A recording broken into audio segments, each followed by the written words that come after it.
यही धर्म है मोक्ष पथगामी, मध्यम मार्ग सरल। 5 अनुशीलन हैं इसके, मानव पालन कर। सत्कर्मों की पूंजी बना ले, प्रेम भाव अविरल। कर्मों को अपना धर्म समझ ले, करना किसी से न छल। ऐसे ही महान विचारधारा से जुड़ जाएं। चैनल नंबर 466 यूसीएन बुद्धा पर। यूसीएन बुद्धा पर।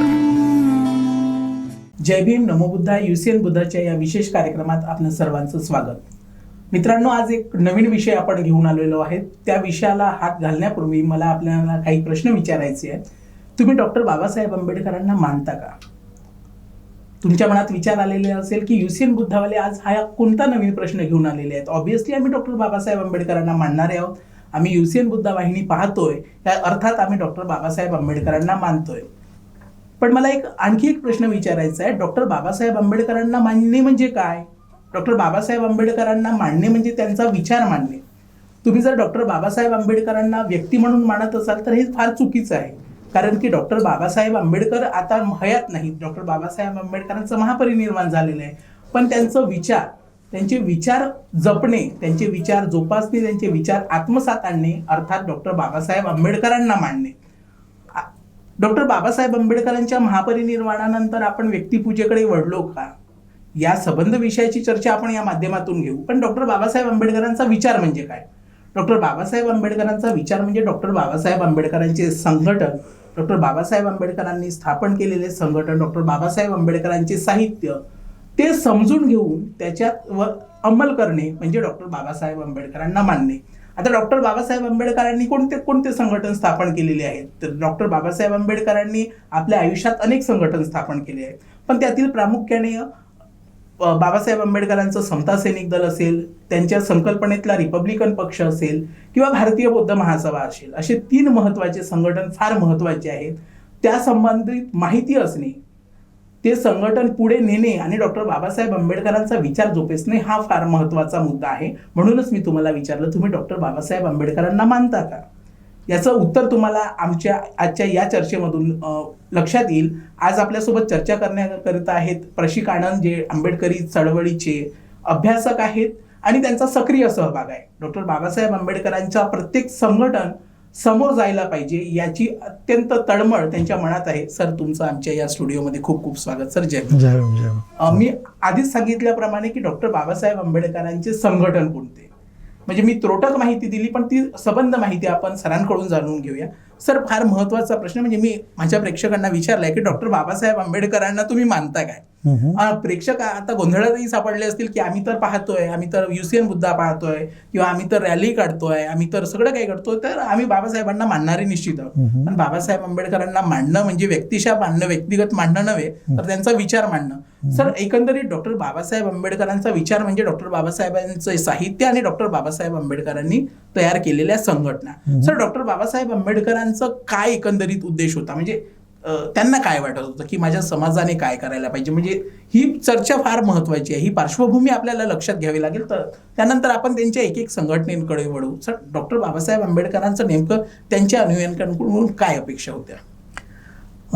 मुद्दा असा आहे की बाबासाहेब आंबेडकरांनी जी चळवळ राबवली, तर बाबासाहेब आंबेडकरांनी या देशामध्ये जी चळवळ राबवली, तर ती चळवळ त्यांनी राबवली पाहिजे असं त्यांना वाटण्यामागे जी काही इथे तत्कालीन जी परिस्थिती आणि जी काही आपण सद्यस्थिती जी देखील जी अनुभवतो आहोत, तर या सामाजिक परिस्थितीचं जेव्हा त्यांना आकलन झालं आणि त्यांना असं वाटलं की या देशामध्ये जो संघर्ष जो आहे, जो वर्ग संघर्ष आहे, जाती जातीतील संघर्ष आहे, माणसा माणसातील संघर्ष आहे, तर या संघर्षाला जर या देशातून जर नेस्तनाबूत करायचं असेल, हा संघर्ष संपुष्टात आणायचा असेल, तर आपण एक नेमकी कोणती वाटचाल केली पाहिजे या दृष्टीने विचार करता बाबासाहेब आंबेडकरांनी काही सूचनाही केलेल्या आहेत. त्या सूचना जर करावयाच्या म्हणजे कोणत्या नेमक्या सूचना केल्यात, तर या देशाच्या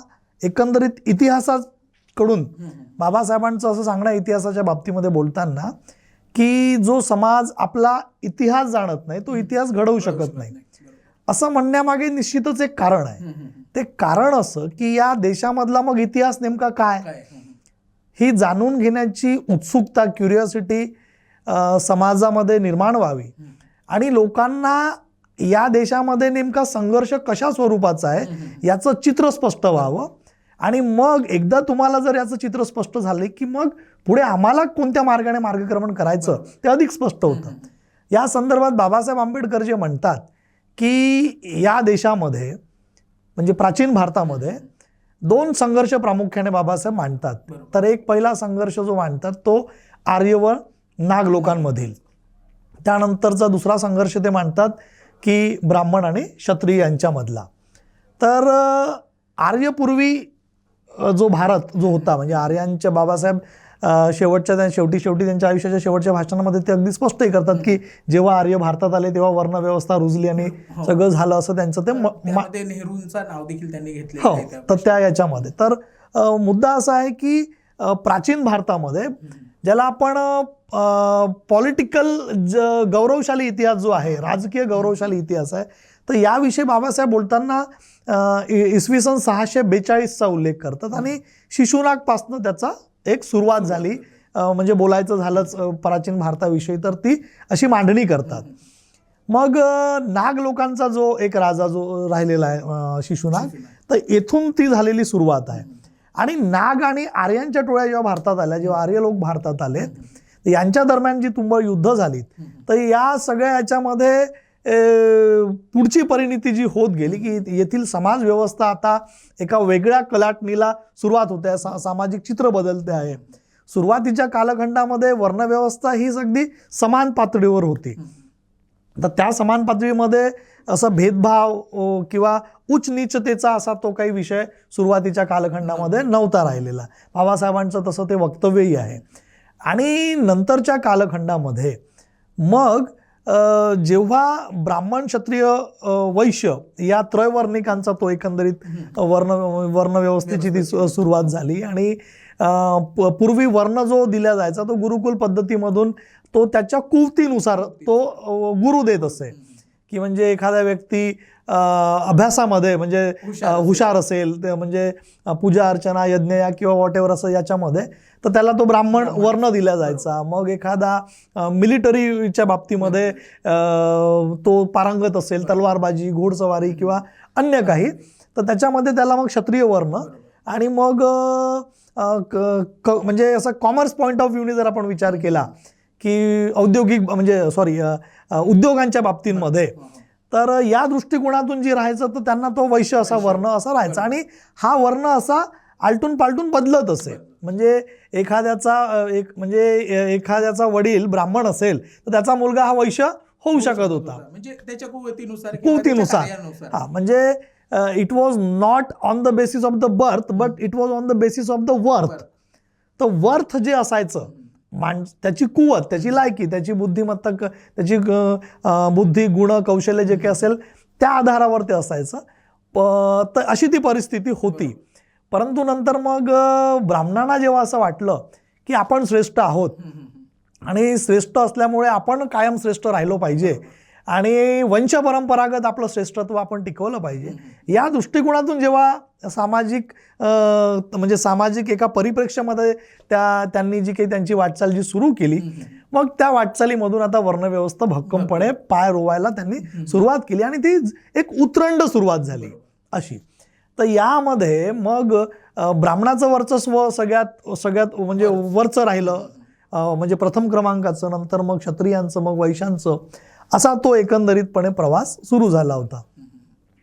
आणि त्या कालखंडामध्ये हा कालखंड जो आहे हा सगळा बुद्धपूर्व म्हणजे सिद्धार्थ गौतमाच्या जन्माच्या पूर्वीची जर का आपण एकंदरीत परिस्थिती जर बघितली तर या देशामध्ये पराकोटीची अराजकता माजल्याचं चित्र आपल्याला दिसून पडतं. म्हणजे भविष्यवाण्या सांगणे, अंधश्रद्धेला ऊत आलेला यज्ञयाग करणं, दंतकथेवर आधारित म्हणजे असं विविध या सगळ्या पद्धतीने अशी सगळी ती समाज रचना अगदी विस्कटलेली होती. म्हणजे प्राचीन भारतातील क्रांती आणि प्रतिक्रांती याच्यामध्ये बाबासाहेब आंबेडकरांनी ते अगदी विस्तृत विवरण केलेलं आहे. तर मग सिद्धार्थ गौतमाच्या जन्माच्या पूर्वीची जर परिस्थिती अशी अराजक असेल, इतकी भयावह असेल, समाज म्हणून घेण्याच्या त्या कुवतीची नसेल, अशा प्रचंड म्हणजे विस्कटलेल्या या सामाजिक परिप्रेक्ष्यामध्ये मग सिद्धार्थ गौतमाचा जन्म होतो. अच्छा, त्या कालखंडामध्ये या देशामध्ये रिपब्लिक कल्चर नव्हतं असं नव्हे, निश्चितच होतं. म्हणजे बुद्ध आणि त्याच्या धम्म या पुस्तकामध्ये, या आपल्या धर्मग्रंथामध्ये बाबासाहेबांनी जी काही मांडणी केलेली आहे तर ते तिथे सांगतात की एकंदरीत भारतामध्ये 16 गणराज्य होती.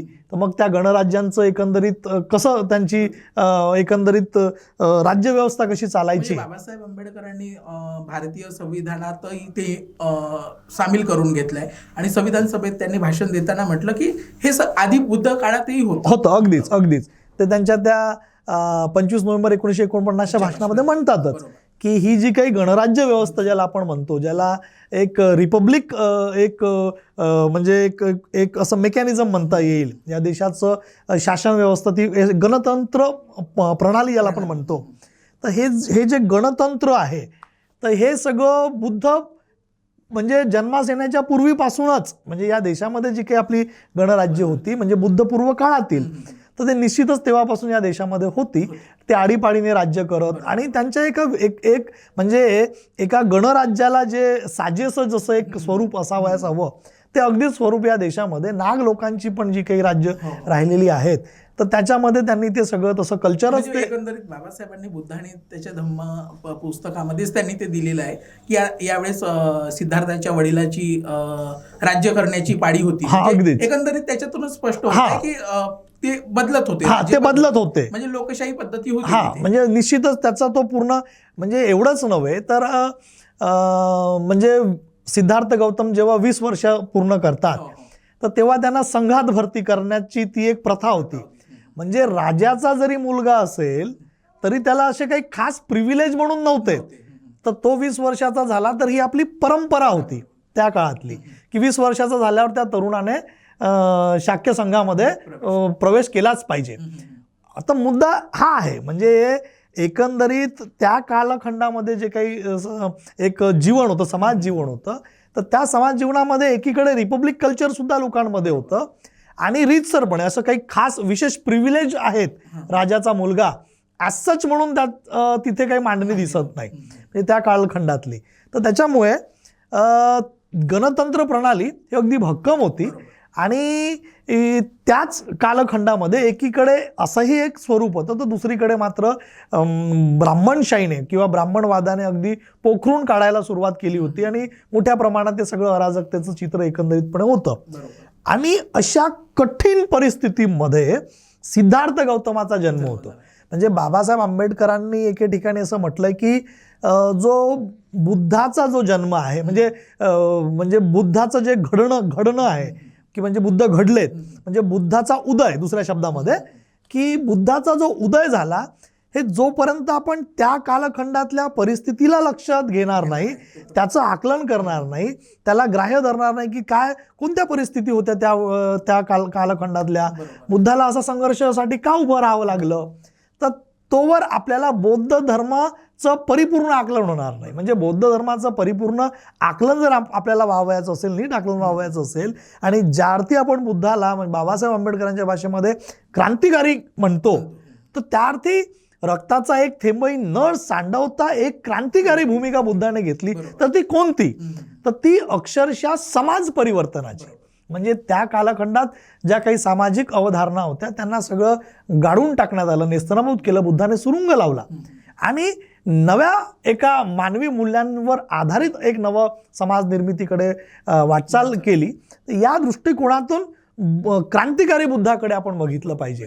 तर या बाबासाहेब आंबेडकरांनी या ज्या बाबी ज्या दिल्यात, ही प्राचीन भारतातला जो संघर्ष आहे हा दुसरा तिसरा काही नसून ते म्हणतात the history of India is nothing but the mortal conflict between the Brahmanism and Buddhism. तर इथे भारताची क्रांती आणि प्रतिक्रांती या पुस्तकाची सुरुवातच बिलकुल. तर यामध्ये ते जे मॉर्टल कॉन्फ्लिक्ट म्हणतात हा शब्द अत्यंत महत्वाचा आहे. तो मरणांतिक संघर्ष आहे. म्हणजे आम्ही आमची विचारधारा रुजवण्यासाठी प्रसंगी आम्ही मेलो तरी बेहतर चालेल, परंतु आम्ही आमची विचारधारा रुजवू असं हे दोन या छावण्यांमधला संघर्ष आहे. म्हणजे एकीकडे ब्राह्मणवादी छावणी, ब्राह्मणी धर्म पेरू इच्छिणारी छावणी, तर दुसरीकडे स्वातंत्र्य, समता, मैत्री या तत्वावर आधारलेली एक समाज व्यवस्था निर्माण करू इच्छिणारी एक दुसरा विचार प्रवाह, एक दुसऱ्या असा लढवयांची छावणी, अशातला तो एक मरणांतिक संघर्ष आहे. तर त्याच्यामुळे ही बाब आपण खास करून चळवळीच्या बाबतीमध्ये आधी स्पष्ट करून घ्यायला हवी की या देशामध्ये प्रामुख्याने जो संघर्ष आहे तो म्हणजे ब्राह्मणवाद विरुद्ध बौद्धवाद. त्याला दुसऱ्या भाषेमध्ये ब्राह्मणी धर्म म्हटला जातो, मग इकडे त्याला बौद्ध धर्म म्हटला जातो.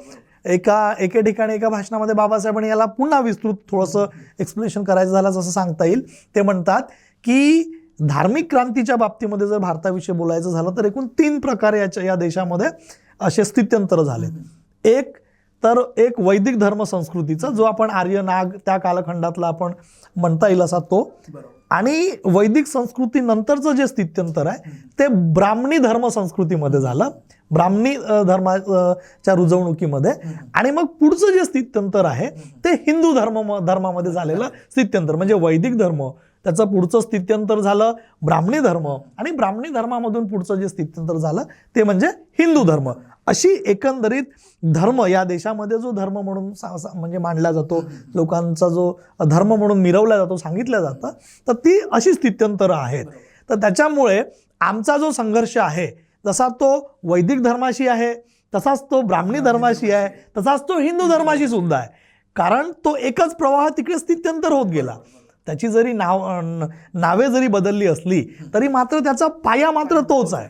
वर्णव्यवस्था आधारित म्हणजे जात वर्ण व्यवस्था आधी आणि पुरुष सत्ताकवादी जी काही एकंदरीत मांडणी आहे त्याच आधारावर हा वैदिक धर्मही राहिलेला आहे, मग ब्राह्मणी धर्म आणि पुढे तो हिंदू धर्म. आणि यांना म्हणजे नाकारणारा, म्हणजे समाजाला याची गरज नाहीये तर याला नाकारून एक समता धिष्ठित जर समाज रचना जर निर्माण करायची असेल तर मग जो मार्ग बुद्धाने दिला तो म्हणजे बौद्ध धर्माचा. त्याच्यामुळे हा असा सांस्कृतिक संघर्ष आहे. म्हणजे या देशातला संघर्ष जर कोणता असं एका शब्दामध्ये जर सांगावायचं झालं तर तो एक सांस्कृतिक संघर्ष आहे. पण आता मग नुसता सांस्कृतिक संघर्ष म्हटलं तर मग ते मग आपली वाटचाल कशी असावी हा एक पुढचा प्रश्न निर्माण होतो. तर या सांस्कृतिक संघर्षाचे जे विविध आयाम आहेत तर त्याची मांडणी मग आपल्याला विविध प्रकारे करावी लागते. जसं मग त्याला एक राजकीय बाजू असेल, शैक्षणिक बाजू असेल, सामाजिक असेल, आर्थिक असेल, तर या सगळ्या अनुषंगाने मग वाटचाल करणं अगदी गरजेचं होतं.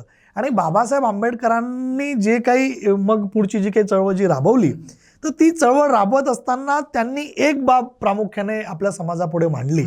इव्हन मूक नायकाला तर 101 वर्ष पूर्ण झाली. तर त्या पहिल्या अंकामध्ये सुद्धा आपल्याला ते पाहायला मिळतं. तर त्यांची मांडणी कशी आहे की बाबासाहेब आंबेडकरांनी पारंपरिक मांडणी केली नाही. म्हणजे पारंपरिक म्हणजे या देशामध्ये हे जे काही वर्ग आहेत, हा जो संघर्ष आहे म्हणजे ब्राह्मण, क्षत्रिय, वैश्य, शूद्र, तर ही त्यांनी जशी तशी मांडणी, म्हणजे निश्चितच बाबासाहेबांना ते तर आकलन होतंच, परंतु त्यांनी केलेली मांडणी मात्र एक थोडीशी भिन्न आहे. तर ती कशी, तर बाबासाहेब आंबेडकरांना असं या देशामध्ये जे काही त्यांनी जे चित्र बघितलं तर या देशामध्ये 2 प्रामुख्याने वर्ग आहेत. म्हणजे आपण आता एक हिंदू समाज ॲज अ म्हणून त्या कालखंडातला जर आपण विचार केला तर कसं होतं की एकीकडे या देशामध्ये सवर्ण हिंदूंचा वर्ग आहे, मोठा वर्ग, तर दुसरीकडे जो वर्ण व्यवस्थेच्या बाहेर असणारा एक खूप, म्हणजे जरी तो अल्पसंख्याक असेल परंतु लोकसंख्येने तो जवळपास 15% शेड्यूल कास्ट आणि मग 60% आपण शेड्यूल ट्राईबचं जरी पकडलं तर जवळपास 22-25% जर आपण जर ऑल इन ऑल जर असं पकडलं तर इतका मोठा वर्ग तो यांच्या मुख्य प्रवाहाच्या अगदी बाहेर फेकला गेलेला राहिलेला आहे. म्हणजे या देशामध्ये हिंदू समाजाच्या बाबतीमध्ये त्या कालखंडाचा जर विचार जर केला तर ज्यांना हिंदू म्हणून गणल्या जात असे असं गणल्या जात असताना देखील या समाजामध्ये मात्र 2 वर्ग होते. एक सवर्ण हिंदूंचा, आणि बाबासाहेब म्हणतात की या सवर्ण हिंदूंमध्ये 2 वर्ग उपवर्ग आहेत. मग सवर्ण हिंदूंमध्ये कोण? सवर्ण म्हणजे वर्णव्यवस्थेसहित, सवर्ण म्हणजे वर्णव्यवस्थेसहित असणारा. तर वर्णव्यवस्थेच्या आतील, तर वर्णव्यवस्थेच्या आतील कोण? तर एक ब्राह्मण वर्ग आणि दुसरा ब्राह्मणेतर वर्ग. या दोहोंचा मिळून बनणारा सवर्ण हिंदूंचा वर्ग. आणि या वर्णव्यवस्थेच्या बाहेर अगदी बहिष्कृत केल्या गेलेला बाह्य या वर्णबाह्य जे काही लोक राहिलेले आहेत त्या वर्णबाह्य लोकांना मग ते वर्ण व्यवस्थेशी काही एक घेणं देणं नाही, असा जो वर्ग आहे तो देखील या देशामध्ये एक मोठा वर्ग. मग बाबासाहेबांची जी मांडणी होती की या सवर्ण हिंदूंमध्ये एक ब्राह्मण वर्ग मोडतो, दुसरा ब्राह्मणेतर वर्ग मोडतो, हा झाला सवर्ण हिंदूंचा वर्ग. आणि यांच्याशी काही एक घेणं देणं नसलेला, म्हणजे सार्वजनिक जीवनामध्ये एकमेकांशी अगदी फटकून वागणारा, अत्यंत अमानवी अशी वागणूक ज्यांना दिल्या जात होती, असा तो वर्ग म्हणजे मग अस्पृश्य वर्ग. तिथेच त्याला मग बाबासाहेबांनी बहिष्कृत वर्ग म्हटलं, डिप्रेस क्लास म्हणालेत, अनटचेबल्स म्हणालेत, अशी वेगवेगळी. आणि पुढे मग कॉन्स्टिट्यूशनल त्याचं नामकरण मग 1935च्या नंतर मग ते शेड्यूल कास्ट वगैरे अशी ती सगळी मांडणी आहे. तर त्याच्यामुळे चळवळ राबवताना प्रामुख्याने ज्या बाबी लक्षात घ्यावयाच्या त्या अशा की बाबासाहेब आंबेडकरांनी मग या देशामधले जे 3 वर्ग जे झालेत, एक ब्राह्मण वर्ग, दुसरा ब्राह्मणेतर वर्ग आणि तिसरा अस्पृश्य वर्ग, मग बाबासाहेब आंबेडकरांनी नेमकी चळवळ राबवली ती कोणासाठी? अग्रक्रम बाबासाहेबांनी जो दिलाय, म्हणजे कोणाच्या उद्धाराचा अग्रक्रम बाबासाहेब आंबेडकरांनी त्याची जबाबदारी आपल्या खांद्यावर घेतली, याचा जर आपण गांभीर्याने विचार केला तर आपल्या असं लक्षात येईल की मूक नायकाची त्यांनी जी काही मांडणी केली, तर तिथूनच ती अगदी स्पष्ट मांडणी होते की अस्पृश्यांच्या प्रश्नांचं काय.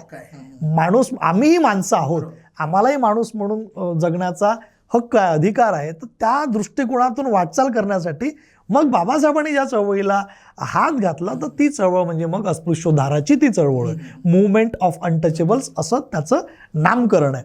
आणि हे करत असताना मग अस्पृश्यांमध्ये अगदी स्वाभिमान शून्य लोक होते, ते सगळे लाचारीचं जीवन जगणारे किंवा त्या कालखंडामध्ये त्यांच्यावर तशी परिस्थिती लादल्या, म्हणजे परिस्थिती नुरूप ते तशी झालेली.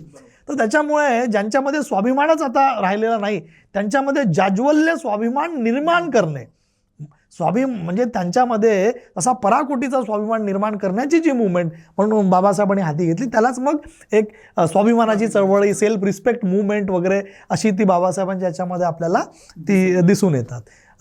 तर या परिप्रेक्ष्यामध्ये जेव्हा आपण विचार करतो भारतीय समाजाच्या, म्हणजे मग बाबासाहेब आंबेडकरांनी जर अग्रक्रमाने जर का कोणती चळवळ हाती घेतली असेल तर ती आपल्या समाज बांधवांच्या म्हणजे अस्पृश्योद्धारांच्या. आणि ते त्यांचं एक स्टेटमेंटही आहे बाबासाहेबांचं, ज्या समाजात आपला जन्म झाला त्यांचा उद्धार करणे हे आपले कर्तव्य हो, याची ज्यांना जाण आहे ते धन्य होत. म्हणजे मग आपण ज्या वर्गात जन्मास आलो, ज्या समाजात जन्मास आलो, त्यांचा उद्धार अग्रक्रमाने आपण केलाच पाहिजे ना. मग या तळमळीने बाबासाहेबांनी ती आपली वाटचाल मग पुढे घ्यायला सुरुवात केली. तर ही पार्श्वभूमी प्रामुख्याने लक्षात घ्यायला हवी. एकंदरीत कुठल्याही चळवळीचं किंवा कुठल्याही आंदोलनाची बाजू जाणून घेताना त्याचा इतिहास जाणून घेणे फार महत्त्वाचं, अत्यंत महत्त्वाचं. आणि इतिहास ज्यांना माहिती असतो तेच लोक इतिहास घडवू शकतात. बाबासाहेबांचं हे अत्यंत महत्त्वाचं विधान होतं. सर, अशी ही परिस्थिती अस्पृश्यांवर लादलेली होती तथागत बुद्धांच्या आधीपासून. जे काही देशामध्ये जी काही वर्णव्यवस्था होती तो एक वेगळा काळ होता. ती वर्णव्यवस्था तुम्ही सांगितल्याप्रमाणे ती वेगळी होती, ती कर्मावर आधारित होती, म्हणजे ती गुणावर आधारित होती. पण नंतर ही परिस्थिती बदलत गेली आणि नंतर एका वेगळ्या प्रकारची वर्णव्यवस्था भारतात आली. डॉक्टर बाबासाहेब आंबेडकर हे फार मोठं व्यक्तिमत्व आधुनिक युगात देखील आहेत आणि भविष्यात देखील राहतील. डॉक्टर बाबासाहेब आंबेडकरांनी ही जी अस्पृश्यांसाठी चळवळ चालवली, म्हणजे तुम्ही त्याचा उल्लेख देखील केलाय की आपल्याला आधी अस्पृश्यता निर्मूलन किंवा यांच्यासाठी यांचं नायक कोणीतरी पाहिजे आहे आणि यांच्यामध्ये चेतना निर्माण करायची, याकरिता बाबासाहेबांनी काही संघटना स्थापन केलेल्या होत्या. त्या नेमक्या कोणत्या कोणत्या होत्या आणि त्याची एकंदरीत वाटचाल कशी होती? म्हणजे धार्मिक संघटन असेल, राजकीय असेल किंवा सामाजिक, आणि त्यात ते बदल करत गेले. एकंदरीत त्याबद्दल काय सांगाल? सार्वजनिक जीवनामध्ये बाबासाहेबांनी जे पहिलं भाषण केलं ते आहे 21 व 22 मार्च 1920ला शाहू महाराजांच्या अध्यक्षतेखाली जे तिथे माणगावला जे काही परिषद झाली होती त्या परिषदेमध्ये. आणि तिथे बाबासाहेब काय मांडणी करतात की बहिष्कृत वर्गात नैसर्गिक गुणांची वानवा नाही, अजिबात कमतरता नाही नैसर्गिक गुणांची, परंतु मग त्यांचा विकास मात्र होताना दिसत नाहीये. त्यांचा विकास का होत नाही यासाठी अनेक कारणं सुचवली जातात.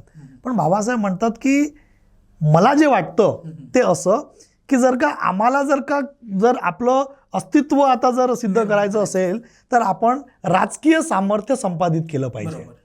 म्हणजे आम्हाला आमचा उद्धार करावयाचा असेल, आपली प्रगती घडवून आणायची असेल तर राजकीय सामर्थ्य आपण संपादित केलं पाहिजे.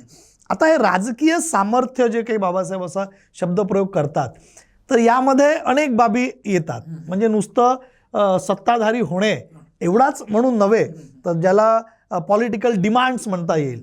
या पॉलिटिकल डिमांड्समध्ये तुमचं शिक्षणविषयक धोरण असू शकतं, नोकरीविषयक धोरण असू शकतं, तुमचं रिप्रेझेंटेशन शासनामध्ये कसं राहील, असा आयाम आहे. म्हणजे बाबासाहेब आंबेडकरांनी जेव्हा आपण एखादं असं भाष्य करतो की आपण राजकीय ताकद संपादित केली पाहिजे तर याचा अर्थ केवळ फक्त शासन दरबारी किंवा शासनात किंवा सरकार सत्तेत जाणे तसा नसून तो पॉलिटिकल जेव्हा आपण म्हणतो तर या देशामध्ये जी राज्य व्यवस्था आहे म्हणजे त्यात प्रशासन असेल, शासन असेल, न्यायव्यवस्था असेल, अगदीच जिथून सगळे यंत्रणा म्हणजे एकंदरीत देशाच्या मुख्य प्रवाहामध्ये आमचं काय अस्तित्व राहील या अनुषंगाने वाटचाल करणे. म्हणजे बऱ्याचदा लोकांमध्ये असं एक चित्र दिसतं लोकांमध्ये चर्चेचं की नाही आम्हाला ते राजकीय आम्हाला काही सांगू नका, आम्हाला राजकारणाशी काही घेणं देणं नाही, राजकीय बाब आपल्या इथे जमणार नाही आमच्या मंचावर. मुद्दा असा आहे की आपण म्हणजे बाबासाहेबांनी जेव्हा हा जो शब्दप्रयोग केला तर तो काय असा फक्त म्हणजे निवडणुका जिंकून आता सत्तेतच बसणे एवढ्या पुरतं मर्यादित नाहीये.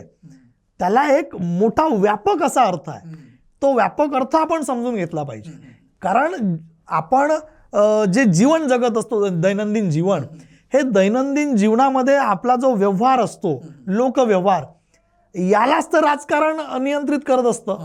जो काही लोकव्यवहार जो असतो दैनंदिन सार्वजनिक जीवनामधला, तर या अनुषंगाने आम्ही बघितलं पाहिजे. आणि बाबासाहेब आंबेडकरांनी जेव्हा ती मांडणी केली त्यानंतर त्यांच्या लक्षात आलं की अस्पृश्यांचा जो काही उद्धार होत नाहीये त्याला ही कारण आहे. त्याच्यामुळे आता आपण पॉलिटिकल जो विषय आहे म्हणजे एक राजकीयांचा उद्धार कसा करता येईल या दृष्टिकोनातून बाबासाहेबांनी केलेली ती वाटचाल आहे. आणि मग ही वाटचाल करत असताना त्यांना असं वाटलं की यांचे सर्वप्रथम प्रश्न मांडण्यासाठी आपलं एक स्वतःचं असं वृत्तपत्र असलं पाहिजे. कारण ब्राह्मणांची वृत्तपत्र वेगळी होती, ब्राह्मण वर्गाची, ब्राह्मणेतरांची वेगळी, ती त्यांच्या प्रश्नांचा खल करत काही अंशी आमचे प्रश्न मांडतही परंतु त्याला ती वाट नव्हती ज्याप्रमाणे त्याला ती अभिप्रेत होती. तर म्हणून मग स्वतंत्रपणे आमचे स्वतंत्र विषय, आमचा स्वतंत्र एकंदरीत अन्याय अत्याचार आमच्या या एकंदरीत समाजावर होत होता. अशा प्रसंगी मग ते स्वतंत्रपणे त्यांनी एक आपलं वृत्तपत्र सुरू केलं आणि मूकनायकाचा प्रवास सुरू झाला. आणि मग सर्वप्रथम आता चळवळ आणि संघटन या दोन ज्या बाबी आहेत त्या अगदी भिन्न स्वरूपाच्या आहेत. त्या कशा तर चळवळ म्हणजे काय याच्या बाबतीमध्ये बाबासाहेब म्हणतात की एखादा विशिष्ट विचार तत्वज्ञान समाजामध्ये रुजवण्यासाठी आपण जी काही धडपड करतो ती म्हणजे चळवळ होय.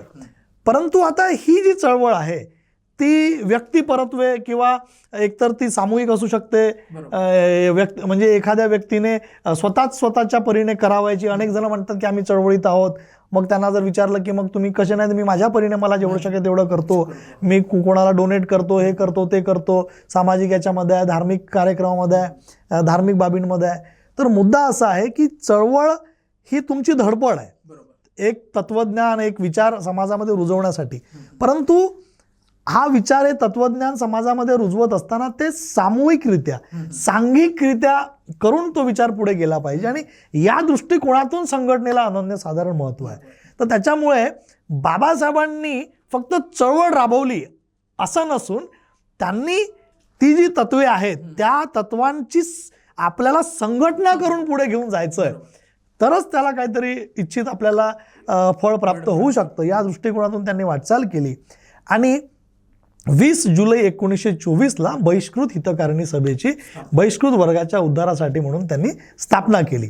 20 जुलै 1924ला जी स्थापना केली ती स्थापना व्हायच्या पूर्वी 3 मार्च 1924ला सुद्धा म्हणजे मार्च महिन्यामध्येच आधीच म्हणजे 20 जुलैला तर त्यांनी ते डिक्लेअर झालं, म्हणजे सांगितलं जाहीरपणे.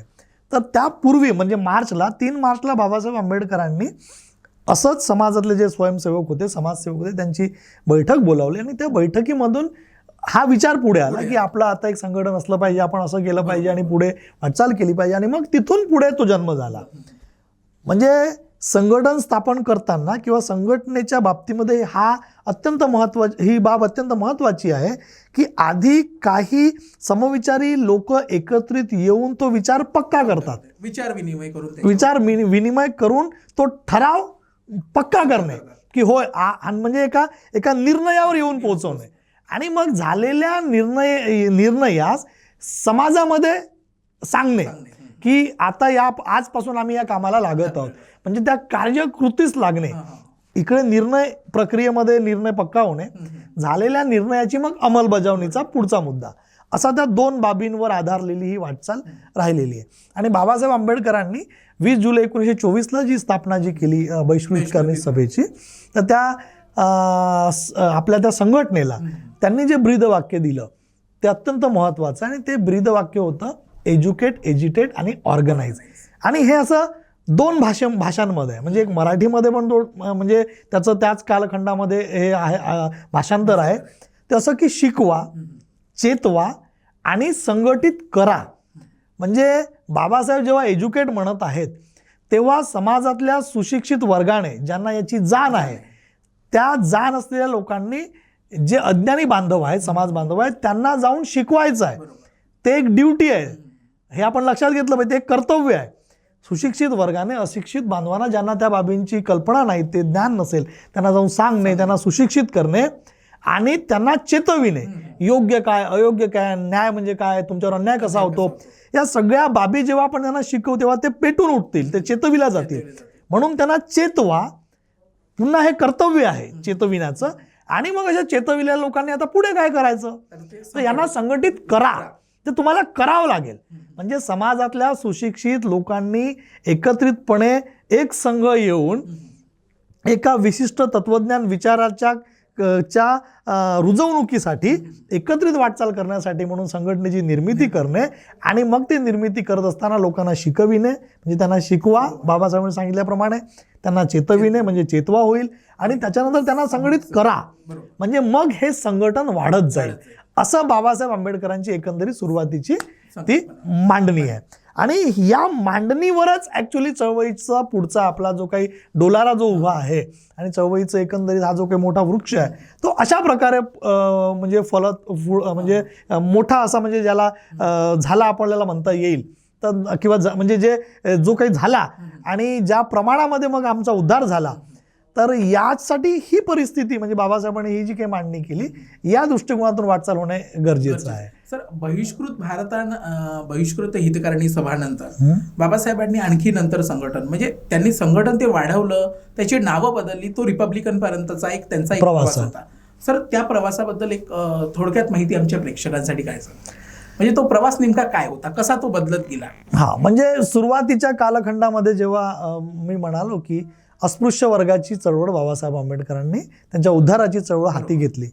मग अस्पृश्य वर्गाच्या उद्धाराच्या चळवळीच्या बाबतीमध्ये मग सर्वप्रथम जे संघटन काढलं बहिष्कृत हितकारणी सभेचं, त्याच्यानंतरची मग जी पुढची वाटचाल जी आहे ती म्हणजे मग तो महाडचा सत्याग्रह, म्हणजे आता आम्ही ऑर्गनायझेशनल डेव्हलपमेंटच्या बाजूने बोलतोय. त्याच्यामुळे पुढच्या संघटनेचे, म्हणजे एकतर ते समाज समता संघ पण 24ला होतंच, ते म्हणजे ब्राह्मणेतरांना सोबतीने घेऊन, परंतु ते काही फार काळ राहिलं नव्हतं. मग पुढे बाबासाहेबांचा पहिलेच होता की अस्पृश्योद्धार हा आपला एक म्हणजे अग्रक्रम होता, त्याच्यामुळे मग त्यांची पुन्हा वाटचाल त्याच दिशेने झालेली दिसते. आणि मग समता सैनिक दलाच्या रुजवणुकीचं आपल्या सर्वप्रथम जे दिसतं, म्हणजे जे एक लढवय्या सैनिकांना एकत्रित करून बाबासाहेबांनी जी काही या समाजामध्ये न्याय प्रस्थापित करण्यासाठी जी काही भूमिका जी घेतली होती ती म्हणजे समता सैनिक दलाच्या माध्यमातून आणि महाडच्या 14 तळ्याच्या त्या संग्रामाच्या अनुषंगाने ती ही आहे वाटचाल आहे. तर ती एक समता सैनिक दलाची ती एक वाटचाल. आणि मग पुढे म्हणजे वेळोवेळी बाबासाहेब आंबेडकरांनी आंदोलनही केली, चळवळ राबवत आहेत, संघटनेच्या माध्यमातून राबवत आहेत आणि सोबतच आंदोलन यासाठी करत आहेत की आपल्या समाजातल्या लोकांमध्ये जाज्वल्य स्वाभिमान निर्माण व्हावा, त्यांना याची जाणीव व्हावी. म्हणजे बाबासाहेब असं म्हणतात की ज्या लोकांना असं वाटत नाही की आपल्या पुढच्या संततीच्या जीवनाचा स्तर हा आपल्या जीवनापेक्षा वरच्या स्तरावरून झाला पाहिजे असं ज्यांना वाटत नाही, त्यांनी मरून गेलं पाहिजे. त्यांना त्यांनी जगून काय फायदा? ते गर्भातच मेले. ते गर्भातच मेलेले बरे. म्हणजे बाबासाहेब आंबेडकरांनी आपल्या समाजामध्ये अस्पृश्य वर्गामध्ये ही भावना रुजवली की तुमचं असं हे जे अमानवीय असं जे काही जनावरासारखं जे जीणं आहे तसंच तुम्ही आपल्या पोराबारांना का देऊ इच्छिता? मग तिथून ते जे एक निर्माण झाला स्वाभिमान, आणि नाही आम्ही सुद्धा माणूस म्हणून जगू आणि जगलोच पाहिजे, या भावनेतून मग जेव्हा ते प्रेरित होत गेले आणि मग तो पुढचा प्रवास सुरू झाला. मग ते 1930चं काळाराम मंदिरचा प्रवेश वगैरे जो आहे तो काही आम्हाला देवदर्शन वगैरे करणे हा काही मुद्दा बाबासाहेब आंबेडकरांचा राहिलेला नव्हता. तर लोकांना त्याची जाणीव करून देणे की ते लोक तुम्हाला कसे म्हणजे अगदी जनावरांपैकी पशुहीन एकदम तुम्हाला ते ट्रीट करतात, अशा याच्यामध्ये सुद्धा तुम्ही हिंदू धर्मामध्येच कसं काय राहू इच्छिता? म्हणजे या हिंदू धर्माचा ही जी काही यांची समाज व्यवस्था आहे ही काही कोणाचा उद्धार करू शकत नाही, या दृष्टिकोनातून त्यांनी आपल्या समाज बांधवांना जाणीव करून दिली. तर हे जे काही एकंदरीत बाबासाहेब आंबेडकरांनी जी काही आंदोलनं जी केलीत आणि मग स्वाभिमान जाज्वल्य स्वाभिमान एकंदरीतपणे आपल्या सगळ्या अस्पृश्य वर्गामध्ये निर्माण झाला. आणि मग या देशाला त्याच सोबतीने, कारण एक तर ब्रिटिश राज होतं, म्हणजे या देशामध्ये जर आपण विचार केला, म्हणजे आता आधुनिक भारताकडे वाटचाल करताना पेशवाईचं राज्य येण्याच्या पूर्वी म्हणजे ब्राह्मण राज ज्याला म्हणू, ब्राह्मण राज प्रस्थापित होण्याच्या पूर्वी मराठा राज होतं. म्हणजे शिवाजी, संभाजी आणि तो जो कालखंड या राजांचा जो राहिलेला आहे, तर मराठा राज आणि नंतर याला उलथवून त्यावर आलेलं ब्राह्मण राज म्हणजे पेशवाई. आता या ब्राह्मण राजामध्ये, या पेशवाईमध्ये पुन्हा अस्पृश्यांची अगदी म्हणजे भयंकर हाल, मनुस्मृती राज्यच होतं एक प्रकारचं, एक प्रकारे मनुस्मृतीची म्हणजे त्यांनी अंमलबजावणी, काटेकोर अंमलबजावणी सुरू केली. त्याच्यामुळे मनुस्मृती राज्यामध्ये अस्पृश्य वर्गाची अतोनात हाल होत होते. अशा प्रसंगी जेव्हा ही पेशवाई म्हणजे ब्राह्मण राज उलथवून टाकण्यात आलं, म्हणजे भीमा कोरेगावचा 1818चा जो इतिहास आहे तो अत्यंत म्हणजे अस्पृश्योद्धाराच्या चळवळीमध्ये तो एक माइलस्टोन आहे आणि अत्यंत महत्त्वाचा. मी तर असं म्हणेन की आधुनिक भारतामध्ये क्रांतीची सुरुवातच 1818 पासून आहे. या देशाला एका लोकशाहीकडे घेऊन जाणारी जी वाटचाल आहे तर तो तिथला तो केंद्रबिंदू आहे. तिथून जे मग या देशामध्ये जी काही वाटचाल म्हणजे मानवी मूल्य रुजवणुकीकडे जी वाटचाल झाली ती 1818 नंतर झाली. आणि त्यामध्ये भीमा कोरेगावच्या ज्या इतिहासाचं जे काही गौरवशाली जो इतिहास राहिलेला आहे त्या इतिहासाचं हे सुवर्णाक्षरामध्ये त्याची नोंद आहे. मुद्दा असा आहे की मग इथून जी काही सुरुवात झाली अस्पृश्योद्धाराची, किंवा आपण अस्पृश्याचं जे काही गुलामगिरीला फार उद्ध्वस्त केलं आणि मानवी मूल्य प्रस्थापनेसाठी मग त्यांनी जी काही इंग्रजांच्या बाजूने जे लढलेत, सिद्धनाथ महाराजच्या त्या सोबतीने त्यावेळीचे महार सैनिक, आणि मग या देशामध्ये पेशवाई राज संपुष्टात आलं आणि मग ब्रिटिश राज कायमस्वरूपी स्थापन झालं, म्हणजे तेव्हा त्या कालखंडामध्ये. आणि मग ब्रिटिशांच्या आमदनीमध्ये, ब्रिटिशांच्या राज्यकारभारामध्ये मात्र आता ते सुधारणावादी कार्यक्रमाला हात घालायला त्यांनी, कारण शिक्षण हा महत्त्वाचा जो मुद्दा जो आहे, बाबासाहेब जे एक वाक्य म्हणतात शिक्षणाविषयी की इंग्रजी शिक्षण हे वाघिणीचं दूध आहे आणि जो तो पिणार तो गुरगुरल्याशिवाय राहणार नाही. तर तो शब्द इंग्रजी शिक्षण आहे. म्हणजे इंग्रजी शिक्षण देणारे कोण? तर निश्चितच त्या कालखंडामध्ये ब्रिटिश. तर म्हणजे ब्रिटिशांनी ज्या याला शिक्षणाच्या बाबतीमध्ये जे धोरण घेतलं आणि मग या देशामध्ये एक नवी वाटचाल सुरुवात झाली. तर अशा या परिस्थितीमध्ये एकीकडे भारतामध्ये आता इंग्रजी राज्य आलं, ब्रिटिश राज आलं, पण त्याच कालखंडामध्ये 1885चा जो आपण कालखंड, काँग्रेसची स्थापना झाली आणि मग ब्रिटिश राज्य यांनी कसं करावं, काय करावं आणि मग यांची काय भूमिका असावी ब्रिटिशांची भारताबाबतीमध्ये, असा तो संघर्षाच्या एका इतिहासाला मग पुन्हा एक सुरुवात या देशामध्ये होते. म्हणजे ब्रिटिश राज संपविणे इकडे एक वाटचाल या देशामध्ये पुन्हा सुरू झालेली आपण बघतो.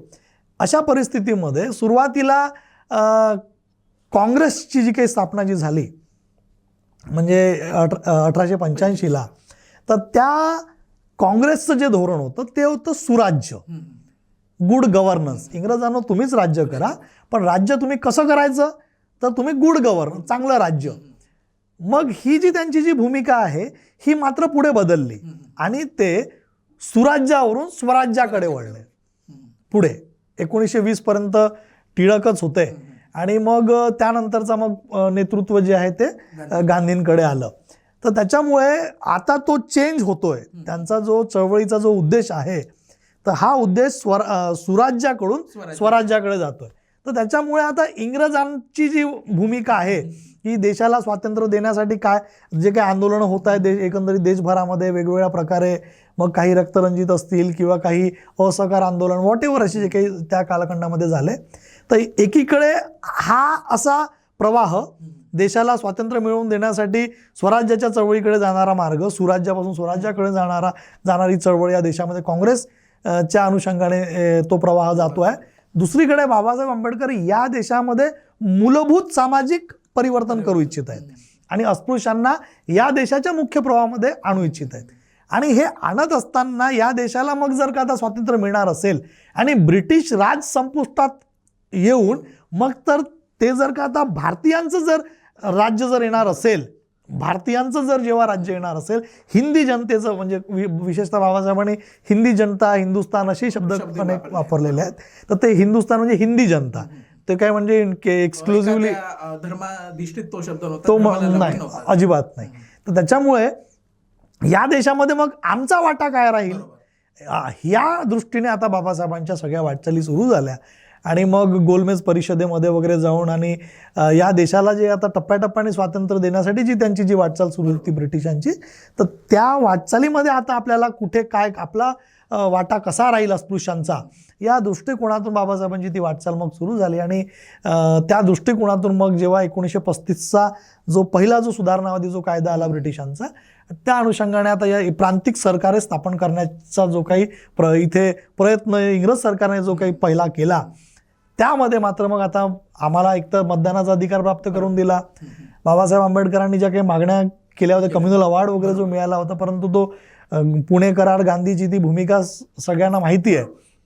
आणि मग त्याच्यामधून जे काही एक तो पुणे करारही जो काही झाला, तर त्या पुणे कराराच्या नंतरचा जो काही आपला प्रवास राहिला, तर ते 1936ला 15 ऑगस्ट 1936ला बाबासाहेबांनी सर्वप्रथम स्वतंत्र मजूर पक्ष स्थापन केला. आणि मग आता मात्र संविधानिक भारताकडे होणारी वाटचाल, कारण आता इंग्रज सरकार काय करते आहे की तुम्हाला टप्प्याटप्प्याने स्वातंत्र्याकडे घेऊन जाते आहे. अजून पूर्ण स्वातंत्र्य मिळालेलं नाही, परंतु त्याची एक प्रोसेस कशी असेल, तर त्या प्रोसेसमध्ये आता आम्ही सुद्धा यायला लागलोत. आणि ते येण्यासाठी म्हणून मग आपण काय केलं, तर मग जसं मगाशी म्हणालो की पॉलिटिकल जो थॉट आहे बाबासाहेबांचा, तो काही फक्त निवडून येण्यापुरतंच नव्हता. मग शिक्षण असेल, तुमचा नोकऱ्या रोजगार असेल, आपल्या उद्धाराच्या अनेक ज्या काही बाबी असतील, मग प्रतिनिधित्व असेल म्हणजे सत्तेतलं, या दृष्टिकोनातून आपली वाटचाल झाली. आणि मग त्या कालखंडामध्ये 1937ला ज्या काही निवडणुका झाल्यात, त्यामध्ये आपल्याला जे काही म्हणजे चांगला जे यश प्राप्त झालं, जवळपास 14 लोक एकंदरीत निवडून आले, 20 लोक उभे केले होते. आणि मग एक प्रबळ विरोधी पक्ष म्हणून आपण या इथे म्हणजे बॉम्बे प्रेसिडेन्सीमध्ये आपण ते आपलं हे केलेलं भूमिका पार पाडलेली आहे. आणि तिथून ती आता खऱ्या अर्थाने आमचा हक्क, अधिकार जे काही आम्हाला जे काही आहेत आणि आमच्या पुढच्या वाटचालीची जी सुरुवात जर आपण बघितली, तर ती बऱ्यापैकी आपल्याला तिथून दिसते. आणि स्वतंत्र मजूर पक्षाची भूमिका ठेवत असताना बाबासाहेब आंबेडकरांनी वेळोवेळी मग ती मांडणी पण केली. कसं होतं की इंग्लंडमध्ये लेबर पार्टी होती. आपण बाबासाहेब आंबेडकरांची राजकीय वाटचाल लक्षात घेत असताना त्यांचा आंतरराष्ट्रीय राजकीय दृष्टिक्षेप सुद्धा आपण समजून घेतला पाहिजे. मग ते रिपब्लिकन पार्टीचा का असेना, तिथपर्यंत सुद्धा तो प्रवास तसाच राहिलेला आहे. बाबासाहेब आंबेडकरांनी आपलं जे शिक्षण आहे ते बाहेरून घेतलेलं होतं. बिलकुल. आणि ते आंतरराष्ट्रीय स्तरावरचं. बिलकुल. त्यांनी अनेक विचारवंत आंतरराष्ट्रीय स्तरावरचे अभ्यासले होते. बिलकुल. आणि त्याच्यामुळे हे जाणून घेण्याकरता म्हणजे एखाद्या व्यक्तीचा इतिहास जाणून घेण्याकरता त्या काळातली परिस्थिती जाणून तत्कालीन परिस्थिती गरजेची. तसंच डॉक्टर बाबासाहेब आंबेडकरांचा विचार म्हणजे पक्ष संघटनेबद्दलचा विचार जाणून घ्यायचा असेल तर आंतरराष्ट्रीय संदर्भ देखील जाणून घेणे तितकेच महत्त्वाचे. अगदीच. कारण की ते त्यावेळेसचे फार महत्त्वाचे संदर्भ. बरोबर. आणि कसं होतं की या देशामध्ये जो कामगार वर्ग होता, शेतकरी, शेतमजूर, जे काही कामगार वर्ग, हाच बहुसंख्याक वर्ग राहिलेला. तर त्या कालखंडामध्ये आता औद्योगिकरण काही भारतामध्ये फार प्रचंड मोठं झालं असंही म्हणता येत नव्हतं, म्हणजे की जेणेकरून सुस्थितीमध्ये समाज आपल्याला दिसेल. एकीकडे भांडवलशाही फोफावायला सुरुवात करत होती आणि कामगारांचं शोषण, पिळवणूक जे सुरू होतं, अशा परिस्थितीमध्ये म्हणजे एकंदरीत तो जर आपण कालखंड जर बघितला तर हा मोठा वर्ग होता.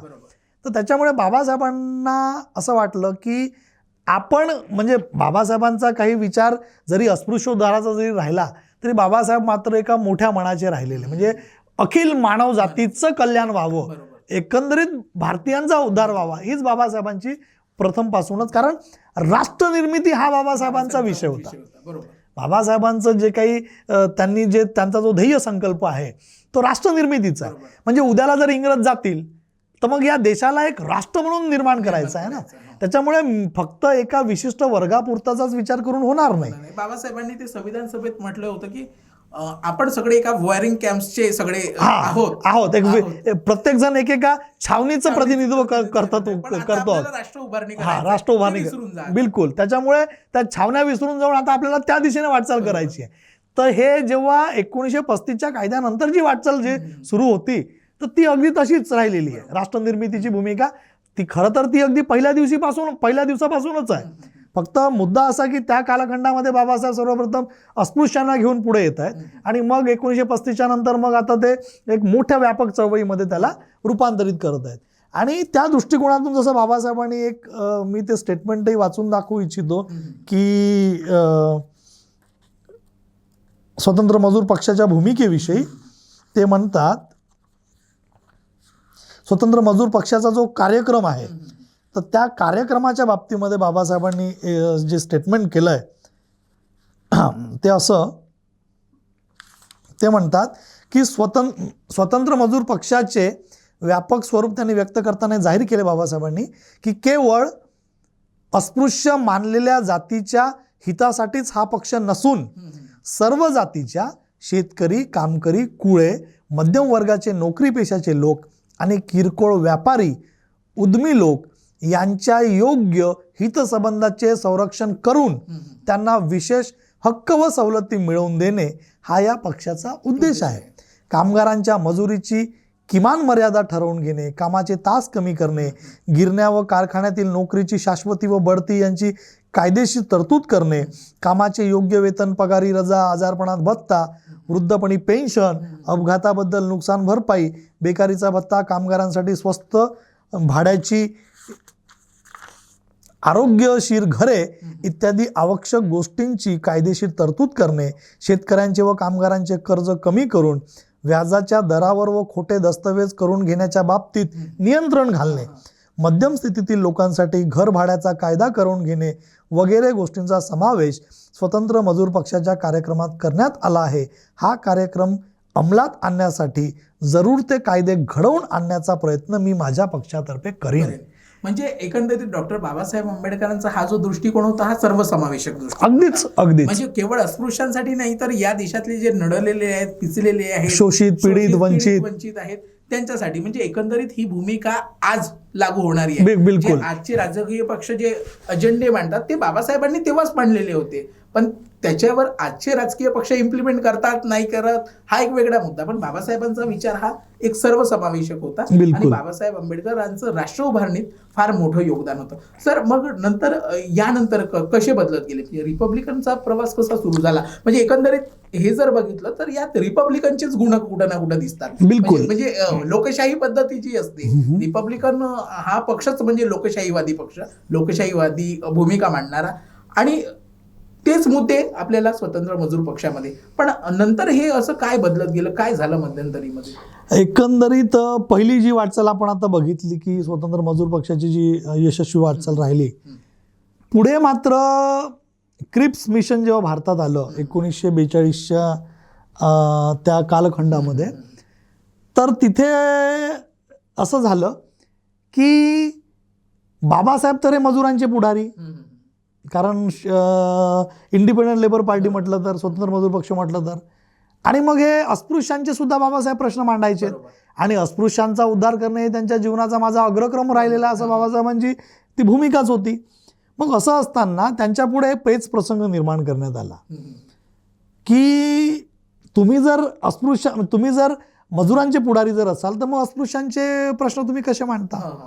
आता बाबासाहेबांपुढे जो पेच प्रसंग निर्माण झाला, तर या प्रसंगी मग बाबासाहेबांनी असा विचार केला की अस्पृश्यांचा उद्धार करणे हाच अग्रक्रम म्हणजे आहे आपल्या जीवनामध्ये, कारण त्यांची अत्यंत दयनीय स्थिती आहे. त्याच्यामुळे मग बाबासाहेबांनी दिल्लीला तिथे जे काही शेड्यूल कास्टचे जे काही लीडर्स होते ऑल ओव्हर इंडियामध्ये, संबंध भारतामध्ये, तर तिथल्या ज्या आणि छोट्या छोट्या ज्या काही संघटना राहिलेल्या होत्या त्यांना एकत्रितपणे त्या नेत्यांची एक बैठक बोलावली दिल्लीला.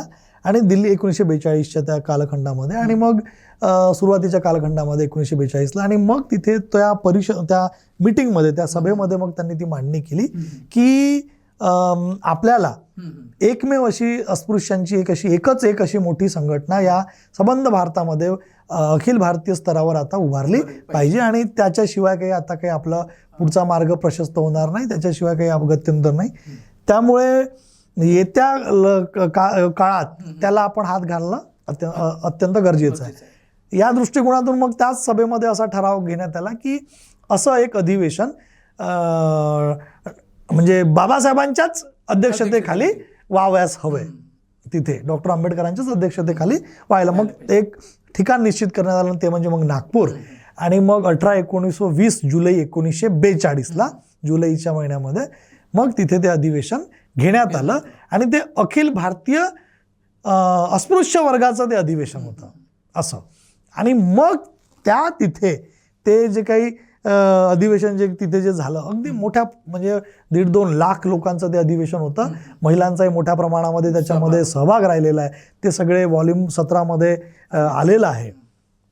मग तिथे आदल्या दिवशी म्हणजे 17 तारखेला म्हणजे 18 तारखेलाच रात्री त्या परत इंटेलेक्च्युअल ती जी काही टीम होती फडी त्या नेत्यांची, अस्पृश्यांचे जे काही नेते मंडळी जे काही होते, आणि बाबासाहेबांच्या उपस्थितीमध्ये मग तिथे हे ठरवण्यात आलं. परत ठराव झाला, कार्यकारिणीचा असा ठराव होतो, त्या सगळ्या नेते मंडळीचा एक ठराव होतो, आणि तो एक निर्णय पक्का होतो, रिझोल्युशन म्हणजे पास होतो. आणि हा रिझोल्युशन असा पास झाला की अखिल भारतीय स्तरावर आपण एक संघ अशी संस्था काढली पाहिजे. आणि मग त्याला संघटनेला नाव असं देण्याचं ठरलं की all India schedule caste federation. Federation म्हणजे महासंघ, छोट्या छोट्या संघटनेचा एक भारतीय स्तरावर, अखिल भारतीय स्तरावर एक संघ असं शेड्यूल कास्ट लोकांची ती एकमेव संघटना, मोठी संघटना. आणि मग बाबासाहेब आंबेडकरांनी त्या दिवशी म्हणजे 19 जुलै 1942 पासून ऑल इंडिया शेड्यूल कास्ट फेडरेशनची स्थापना झाली, आणि मग त्याचे पहिले अध्यक्ष एन शिवराज यांना करण्यात येतं, म्हणजे मद्रास प्रांताचे राहिलेले आहेत. आणि बाबासाहेब मग दुसऱ्या दिवशी म्हणजे नंतर लगेचच बाबासाहेबांना व्हॉइसरायच्या एक्झिक्युटिव्ह काउन्सिलमध्ये एक मेंबर म्हणून तिथे त्यांचं रुजू होतात बाबासाहेब. तर त्याच्यामुळे ते शेड्यूल कास्ट फेडरेशनचं जे प्रेसिडेंटशिप आहे ते स्वतःकडे घेत नाहीत, कारण ते तिकडे रुजू होतात त्यांच्या त्या एक्झिक्युटिव्ह काउन्सिलमध्ये म्हणून. असा तो एकंदरीत प्रवाह आहे. तर 42 ते 46 ते तिथे राहतात व्हॉइसरायच्या एक्झिक्युटिव्ह काउन्सिलमध्ये, 42 ते 46 या दरम्यान. मग आपला हा जो Akhil Bharatiya schedule caste federation जे राहिलेलं आहे, all India schedule caste federation, याची वाटचाल सुरू असते. आणि 46च्या पुढचा कालखंड या देशाच्या एकंदरीत जडणघडणीमध्ये महत्त्वाचा ठरतो, कारण पुढे मग या देशाला स्वातंत्र्य देणे आणि स्वातंत्र्य देऊन घटनात्मक राज्यकारभाराच्या दिशेने वाटचाल करणे, संविधानाच्या निर्मितीच्या दृष्टिकोनातून वाटचाल, अशा या बाबीकडे सुद्धा मग एक बाबासाहेब आंबेडकरांची जी भूमिका आहे ती सुद्धा या दृष्टिकोनातून एक प्रवाह झाला संघटनेच्या माध्यमातून पुढे जाणे, ही चळवळ, अस्पृश्योद्धाराची चळवळ. आणि दुसरीकडे मग बाबासाहेबांचं राष्ट्रनिर्मितीच्या कार्यामध्ये भरीव योगदान, या 2 पातळ्यांवर आता तो सगळं सुरू होतं. आणि मग असं सुरू असताना मग बाबासाहेब तिकडे भारतीय संविधानाच्या निर्मितीमध्ये त्या प्रक्रियेमध्ये वगैरे येतात. आता तो ते संविधान सभेत ते सगळा इतिहास लोकांना माहीतच आहे जनरली. तो एक मोठं, कारण बाबासाहेब आंबेडकरांचं एकंदरीत मांडणी म्हणजे तासनतास किती आपण त्याच्यावर बोलायला बसलो तरी ते काही न संपणारा विषय आहे. पण मुद्दे जर आपण चळवळीला धरून जर आपण जातो म्हटलं तर तो एक कालखंड तिकडे अस्पृश्योद्धाराची चळवळ शेड्यूल कास्ट फेडरेशनद्वारे इकडे रन होते आहे. बाबासाहेब तिकडे राष्ट्रनिर्मितीच्या भरीव कार्यामध्ये स्वतःला झोकून देत आहेत. अशा याच्यातून आता आपण ती पुढे जातोय. आणि मग या देशाला स्वातंत्र्य मिळाल्याच्या नंतर आणि देशाच्या राज्यघटनेच्या कामाला हात घातल्याच्या नंतर मग आता बाबासाहेब आंबेडकरांची जी काही भूमिका जी पुढे येते तर ती 25 नोव्हेंबर 1949च्या भाषणामधून पुन्हा अधोरेखित होते.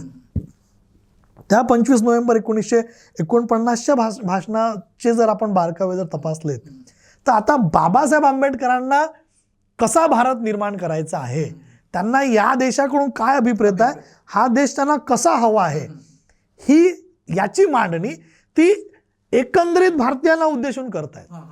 ती काही केवळ एका वर्गापुरती नाही आहे, विशिष्ट बिलकुल नाही. आता मात्र त्याच्यामुळे बाबासाहेबांना अभिप्रेत भारत हा कसा असावा ही मांडणी त्यांनी त्या दृष्टिकोनातून त्यांची वाटचाल सुरू झाली. म्हणजे आता मी एका वर्गाचाच पक्ष घेऊन आता पुढे राहील म्हणजे राहता कामा नये, कारण आता ब्रिटिश राज संपलेलं आहे आणि या देशामध्ये भारतीयांचंच राज्य आहे. परंतु म्हणजे ते संविधानिक म्हणजे भारताचंच राज्य आहे आणि संविधानाच्या नुसार ते राज्य चालवण्यात येणार आहे. परंतु हे जरी खरं असलं तरी या देशावर वर्चस्ववादी जर भूमिका जर कोणाची असेल तर त्या दोन इझमची आहे. एक तो म्हणजे ब्राह्मणिझम आणि दुसरं कॅपिटलिझम, म्हणजे भांडवलशाही आणि ब्राह्मणशाही याच्याच वर्चस्ववादात हा देश पोखरत राहील. त्याच्यामुळे एकंदरीत संबंध भारतीयांना जर काही विचार जर द्यायचा असेल तर तो कसा असावा त्याची वाटचाल तर मग बाबासाहेब आंबेडकरांच्या भूमिका ज्या आहेत त्या राष्ट्रनिर्मितीच्या दिशेने दिसतात. आणि ते जर आपण जर तपासलं म्हणजे 25 नोव्हेंबर 1949चं जर भाषण तर बाबासाहेब सुरुवातीलाच म्हणतात की मी अस्वस्थ मला वाटते आहे, मी चिंतेत आहे, मी चिंतातूर आहे की आपण लाईफ ऑफ कॉन्ट्रॅडिक्शन म्हणजे अगदी कॉन्ट्रॅडिक्टरी लाईफमध्ये आपण प्रवेश करतो आहोत की या देश म्हणजे असंख्य जाती धर्मामध्ये बरबटलेला हा देश, असंख्य जातीमध्ये बरबटलेला हा देश आहे आणि अशा म्हणजे भिन्न परिस्थितीमध्ये आपण लोकशाहीची भूमिका घेऊन या देशाला पुढे घेऊन जाण्याविषयी बोलतो आहोत. आणि याचा दोष आता आपण ब्रिटिशांवर देऊ शकणार नाही. जे काही प्रॉब्लेम क्रिएट होते ते आता आम्ही आता आम्हालाच ते काय जे काही बरं झालं तरी आमच्याचमुळे होईल, वाईट झालं तरी ते आमच्यामुळेच होईल. त्याच्यामुळे ब्रिटिशांवर खापर फोडता येणार नाही. तर मग आम्ही कसं वागायला हवं भारताचे लोक म्हणून मग त्याच्यामध्ये त्यांनी जी काही मांडणी केली ती अत्यंत महत्वाची आहे. एकंदरीत चळवळीची वाटचाल करत असताना बाबासाहेब आंबेडकरांनी 25 नोव्हेंबर 1949ला जे भाषण दिलंय, जे वक्तव्य केलंय संविधान सभेमध्ये, शेवटचं त्यांचं जे भाषण आहे ते आपण लक्षात घेणं गरजेचं आहे. ज्याच्यामध्ये ते म्हणतात की संविधानाचा अंमल म्हणजे संविधान किती चांगलं असलं तरी राबवणारे लोक जर का प्रामाणिक नसतील तर ते कुचकामी ठरते. आणि तेच जर का संविधान सर्वसाधारण जरी असेल पण राबवणारे जर प्रामाणिक जर राहिले तर ते अगदी योग्य ठरतं, ते लोकांच्या हिताचं ठरेल. पण एवढंच म्हणून बाबासाहेब थांबत नाहीत. तर या स्टेटमेंटला जोडूनच बाबासाहेब आंबेडकरांचं पुढचं जे स्टेटमेंट आहे तिकडे मात्र भयंकर दुर्लक्ष आपल्या विशेष करून जे आंबेडकरवादी लोक आहेत किंवा अनुयायी आहेत बाबासाहेबांचे यांनी प्रचंड त्याच्याकडे दुर्लक्ष केलं. म्हणजे एकंदरीत कुठल्याही भाषणामध्ये ते पर्टिक्युलर वाक्य सांगतीलच की हे संविधान किती वाईट असलं हे घोकणपट्टी केलं, पण त्याच्यानंतरचं जे वाक्य आहे त्याला जोडून बिलकुल ते मात्र सांगत नाही. आणि ते अत्यंत महत्वाचं जे विधान आहे ते असं की संविधानाचा अंमल हा संविधानाच्या स्वरूपावर अवलंबून नसतो की इतकं सुंदर झालं संविधान, खूप छान, आता आम्हाला काय करायची गरज नाही, सगळं म्हणजे अगदी चांगलंच होईल असं नसतं. बाबासाहेब म्हणतात की ते त्याच्या स्वरूपावर अवलंबून नाहीये. मग कशावर अवलंबून असा प्रश्न निर्माण होतो. तर ते संविधान काय करतं की या देशामध्ये फक्त त्या यंत्रणा निर्माण करून देतं. मग ते शासन व्यवस्था असेल, तिथे मग ते न्याय व्यवस्था असेल, एक्झिक्युटिव्ह असेल, ज्युडिशियरी असेल, लेजिस्लेचर असेल, या सगळ्या हे डिपार्टमेंट्स टाकून देतं एक प्रकारे. आता या व्यवस्थेमधून चालणारी जी काही लोकांची जी काही कामं आहेत, ही लोकांनी त्यांच्या इच्छा व आकांक्षाच्या परिपूर्णतेसाठी निर्माण केलेले जे काही राजकीय पक्ष असतील, या राजकीय पक्षाच्या भूमिकेवर, या राजकीय पक्षाच्या मनोधारणेवर, या राजकीय पक्षाची जी काही भूमिका असेल त्यावर त्या संविधानाचं आता ते अवलंबून राहील बरं वाईट होणे. म्हणजे समजा जर राजकीय पक्ष जर चांगले निघाले तर ते इमान ईदबारे पक्षाच्या देशाच्या राज्यघटनेची अंमलबजावणी करतील, देशामध्ये लोक कल्याणकारी राज्य निर्माण करतील. त्यांचे जर अंतस्थ हेतू जर चुकीचे असतील की या देशातला उद्ध्वस्त करण्याचे असतील, या देशातील लोकांना गुलाम करण्याचे जर असतील, गुलामगिरी बहुतांशी लोकांना गुलामगिरीचं जीवन जगवण्यासाठी हे म्हणजे नेहमी सदोदित त्यांच्यावर अन्याय अत्याचार करून तसंच त्यांचं जीणं त्यांच्या अंगी त्यांच्या मनमस्तकी मारणे असेल, अशी जर त्यांची जर भूमिका असेल तर मग संविधान किती चांगलं राहिलं तरी मग त्याला उपयोग होणार नाही. त्याच्यामुळे राजकीय पक्ष हा जो बाबासाहेब आंबेडकरांनी जे म्हटलंय की आता याचं जे भविष्य जे आहे संविधानाचं ते त्या राजकीय पक्षावर आता अवलंबून राहणार. राजकीय पक्ष म्हणजे एकंदरीत फक्त निवडणुकीतून निवडून गेलेले पक्ष नव्हे, अजिबात नव्हे. तर जे शासन प्रशासन चालवतात मग ते कुठले ज्युडिशियरी असो, प्रशासन यंत्रणा असो किंवा शासन व्यवस्था, बिलकुल त्याच्यातून. कारण मगाशीच मी जसं बोललोय की पॉलिटिकल जेव्हा आपण असा विषय म्हणतो तेव्हा तुम्ही त्याला फक्त निवडणूक या अँगलने बघू नका. त्याला वेगळे कंगोरे आहेत, त्याला वेगळे आयाम आहेत. उद्याला समजा उद्याला सत्तेत असलेल्या राजकीय पक्षाने, त्या सरकारात असणाऱ्या त्या पक्षाने असा विचार की आता इतके पदं आम्ही भरणारच नाहीत, कलेक्टर्स एवढे IAS IPS UPSCच्या तर इतक्या जागा भरणार नाहीत, तर तुमची जी काही म्हणजे गडचेपी होते आहे, म्हणजे राजकीय दृष्ट्या होते आहे ना. राजकीय एकंदरीत मोठा विषय, त्याच्यामध्ये तुमचं शासन प्रशासन न्यायव्यवस्था हे सगळं आलं, याच्यामध्ये तुम्ही शिरताच कामा नये असा जो डाव त्यांनी, म्हणजे एखादी जर विरोधी विचारधारा, प्रतिक्रांतीवादी जर विचारधारा जर असेल तर हा पॉलिटिकली तुमची पिछाड होत आहे. ही जी पिछाड जी होणार आहे ती पॉलिटिकली होणार. त्याच्यामुळे पॉलिटिकली जेव्हा आपण एखाद्या अँगलने जेव्हा आपण चर्चा करतो किंवा एखादा राजकीय जेव्हा विषय म्हणतो तर त्याला असा व्यापक विचार येतो. आणि मग या दृष्टिकोनातून आपल्याला पुढची वाटचाल कशी करावयाची आहे तर हे बाबासाहेब आंबेडकरांनी ऑलरेडी तिथे सांगितलं. आणि राजकीय पक्षाची भूमिका ही अग्रक्रमाने पुढे असली पाहिजे. त्याचं रिपब्लिकन पक्षाच्या बाबतीमध्ये बाबासाहेबांनी मांडणी केली तिथे तर ते पुढे आलेलं आहेच.